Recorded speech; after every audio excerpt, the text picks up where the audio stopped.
तेलंगाना में corona virus के 213 नए केस दर्ज हुए हैं। पिछले 24 घंटों के दौरान रियासत भर में 39,495 अफराद का कोरोना टेस्ट किया गया, जिसमें से 213 अफराद कोरोना से मुतासिर पाए गए। ग्रेटर हैदराबाद के हुदूद में सबसे ज्यादा 72 नए मामले सामने आए। जिला रंगारेड्डी में 21, संगारेड्डी में 20 और करीमनगर जिले में 13 नए केस दर्ज हुए हैं। रियासत भर में 3,789 एक्टिव केसेस हैं।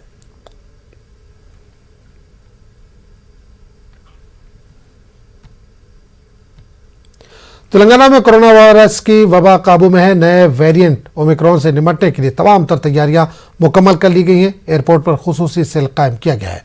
बैरून ममालिक से आने वालों पर भी खुसूसी नजर रखी जा रही है। तेलंगाना के हेल्थ डायरेक्टर श्रीनिवास राव ने वैक्सीन लेने की आवाम से अपील की। इन्होंने कहा कि देही इलाकों में वैक्सीनेशन के लिए खुसूसी टीमें तश्कील दी गई हैं। All Omicron, we intensified our surveillance mechanism at the international airport in Hyderabad. So yesterday we got around 70 international passengers. Total 979 passengers traveled into Hyderabad from 1st December. And when we screened with RT-PCR, we could able to identify around 13 positive cases. And immediately we shifted them to our designated health facility. And their samples have been sent for the genome sequencing to the CDFD. We are expecting the results by today evening to know whether it is a Omicron variant or the existing Delta variant. Will come to know.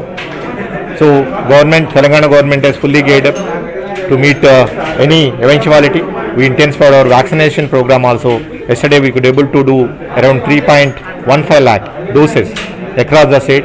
In the coming days we are further increase our vaccination coverage. So far with the first dose we could able to cover around 92% population. With the second dose with 48% population. By end of 31st December there are around first dose and second dose people 1 crore 3 lakh doses to be given. So we chalked out a action plan as per the Honorable CM's instructions.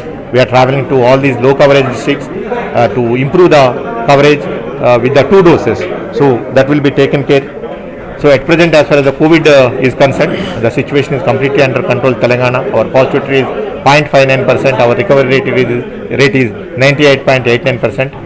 So this is not a time where the people to be panic, but definitely it's a high time to be more careful and to be attentive and adhere to all the COVID appropriate behavior, that is wearing of the mask.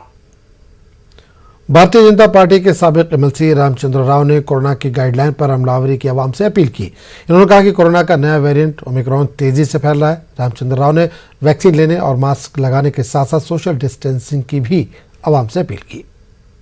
Corona is not yet over, and that we all should follow the protocols of the corona protocols, like wearing masks, social distance and other things. Now the health experts also have warned with regard to third wave of Omicron variant, and nearly 4 or 5 cases have been reported across the country. However, the Prime Minister's advice has to be followed by everyone. The corona is not yet over, and the social distancing and the mask and also the vaccination is also very important here. Now the country has crossed another 1 crore vaccination. That is half of the population so far have been fully vaccinated. That is second dose also over. Now still half of the population is yet to get vaccinated. Now, therefore, it is very important that the rest of the population also get vaccinated to avoid the wrath of the third wave, which we have seen that what was the damage caused during the second wave. So, in spite of the health experts' advice and the government's preparedness, if they don't come with such a precautionary attitude of the people, then I think Omicron may definitely cause a huge loss to the people. So therefore, let us all heed to the health experts' advice and also Prime Minister's advice. Hyderabad के कदीम ईदगाह हजरत उजाले शाह में बाबरी मस्जिद की बाजियाबी के लिए दुआया इज्तिमा मुनक्किद किया गया। सैदाबाद ख्वातीन की जानिब से मुनक्किदा इज्तिमा में ख्वातीन और लड़कियों की कसीर तादाद ने शिरकत की। इस मौके पर बाबरी मस्जिद की बाजियाबी के लिए खुसूसी दुआ की गई। दुआया इज्तिमा में शहरी ख्वातीन ने कहा कि बाबरी मस्जिद की दोबारा तामीर तक इनका एहतजाज जारी रहेगा। हिंदुस्तान की तारीख का सियाह तरीन दिन है। इस दिन बाबरी मस्जिद को हिंदू दहशतगर्दों ने हुकूमत, इंतज़ामिया और अदलिया की निगरानी में शहीद कर दिया था। हम मानते हैं कि हिंदुस्तान की तारीख में सबसे बड़ी दहशतगर्द कार्रवाई बाबरी मस्जिद की शहादत है और मुसलमानों पर सबसे बड़ा जुल्म और मुसलमानों के साथ सबसे बड़ी नाइंसाफ़ी बाबरी मस्जिद की ज़मीन को राम मंदिर के हवाले कर देना है। बाबरी मस्जिद की बाजियाबी की जिद्दोजहद जारी रहेगी। हम बाबरी मस्जिद से किसी तौर दस्तबरदार नहीं होंगे। हम बाबरी मस्जिद की बाजियाबी और उसकी तामीर नौ का जज्बा अपनी नई नस्ल में मुंतकिल करते रहेंगे। हम उन्हें बाबरी मस्जिद की तामीर नौ के लिए तैयार करेंगे, चाहे तागुती अदालतों का जो फैसला भी हो। लेकिन हमारा मौक़िफ़ यही है कि हम बाबरी मस्जिद की एक इंच ज़मीन से भी दस्तबरदार होने के लिए तैयार नहीं हैं कि कल 6 दिसंबर को यौम सियाह के तौर पर मनाएं। अपने कारोबार, अपने इदारे और अपनी दुकानें बंद रखिए। अपने घरों, चौराहों और महल्लों में सियाह झंडियाँ लहराइए, सियाह झंडियाँ लगाइए और अपने बाजुओं पर सियाह पट्टियाँ बांधिए और इस बात का ऐलान कीजिए कि बाबरी मस्जिद की जिद्दोजहद हम जारी रखेंगे उस वक्त तक जब तक कि बाबरी मस्जिद दोबारा उसके असल मुकाम पर तामीर नहीं हो जाती।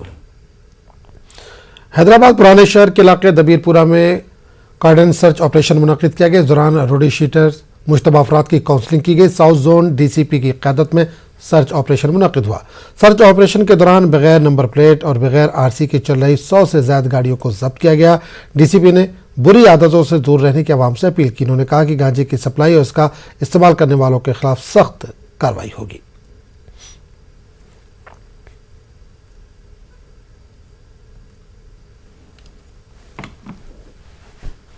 लिमिट्स में कम्युनिटी कांटेक्ट प्रोग्राम आज पूरे एरिया में करें। इसमें व्हीकल चेकिंग भी कराए, रॉडी शीटर्स और सस्पेक्ट्स को भी उनके घर पे चेकिंग की, जो अवेलेबल है वो आके काउंसलिंग भी की। अभी तक 112 व्हीकल्स अभी तक सीज करे। इसमें 101 टू व्हीलर्स, 10 3 व्हीलर्स और एक 4 व्हीलर है। इसमें 17 राउडीज और 8 सस्पेक्ट्स का और 15 वैगबॉन्ड्स को भी यहाँ लाके काउंसलिंग करें। हम अभी पिछले 2 महीने से ये गांजा के ऊपर ड्राइव चल रहा है, इसलिए इसमें बहुत इम्पोर्टेंट एरियाज आइडेंटिफाई किए, जिसमें Dabirpura bridge, Dabirpura railway station के वहाँ उन एरियाज पे स्पेशल नज़र भी डाले और ज़्यादातर गांजा का कंट्रोल हुआ।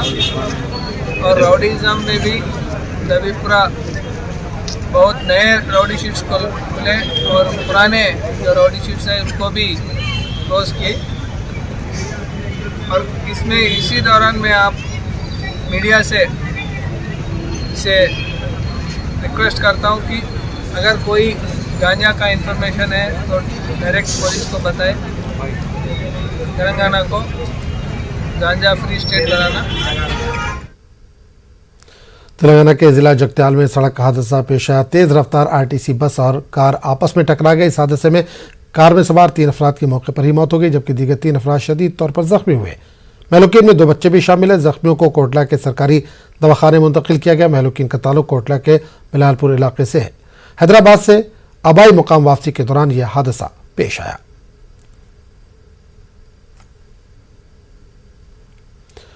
BWF वर्ल्ड टूर के फाइनल मुकाबले में PV सिंधु को शिकस्त हुई है।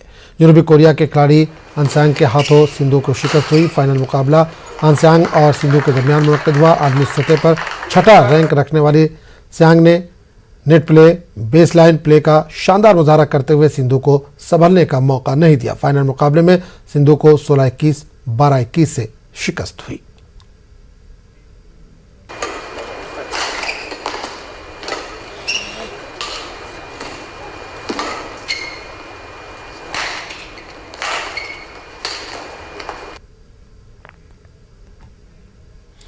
मुंबई टेस्ट के दूसरे दिन हैदराबादी पेसर मोहम्मद सिराज ने शानदार गेंदबाजी की है। मोहम्मद सिराज ने न्यूजीलैंड के अहम बैट्समैन रॉस टेलर को क्लीन बोल्ड किया। इन्होंने कहा कि हर बॉलर के लिए एक ड्रीम गेंद होती है, इसी तरह मेरे लिए ये ड्रीम गेंद है। मोहम्मद सिराज ने पहले तो इन स्विंग करने की तैयारी की, इस तरह फील्डर्स को भी मैदान में खड़ा किया। बाद में इन्होंने अपना इरादा बदलते हुए आउट स्विंग के जरिए रॉस टेलर को आउट किया।